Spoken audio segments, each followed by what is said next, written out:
হরে কৃষ্ণা বন্ধুরা, হাতে এত সময় কই যে আলাদা করে তরকা ডাল সেদ্ধ করে তারপরে সেই তরকাটাকে বানাবো। সেই জন্য আজকে আমি জাস্ট একটা প্রেশার কুকারের মধ্যেই কিভাবে তরকা বানালাম, তাও আবার ধাবা স্টাইলে।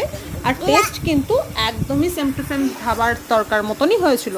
তো দেখো, প্রথমে আমি প্রেশার কুকারের মধ্যে আমার দুপুরবেলা পটল ভাজার তেল ছিল, সেই তেলটা দিয়ে দিয়েছি। তার মধ্যে জিরে ফোড়ন দিয়েছি আর হিং দিয়েছি। হিং দেওয়ার পরে আমি কাঁচা লঙ্কা আদা গ্রেট করে দিয়েছি, টমেটো দিয়েছি, এটা ভালো করে ভেজে নিয়েছি। যখন তেল ছাড়বে তখন ওর মধ্যে জিরে গুঁড়ো আর হচ্ছে তোমার ধনে গুঁড়ো এটা দিয়েছি, হলুদ দিয়েছি, নুন দিয়েছি, দিয়ে ওটাকে ভালো করে যখন কষিয়ে নিয়েছি দেখতেই পাচ্ছ। তারপরে এই তরকার ডালগুলো যেগুলো ভিজিয়ে রেখেছিলাম ওগুলো দিয়ে আবার নাড়াচাড়া করে প্রেশারে একটা স্টিম দিয়ে নামানোর আগে কাসুরি মেথি আর ঘি, এই ঘি হচ্ছে এই রান্নাটার শো স্টপার। তো ঘিটা অবশ্যই দেবে। তারপরে নামিয়ে নিয়েছি, একদম টেস্টি।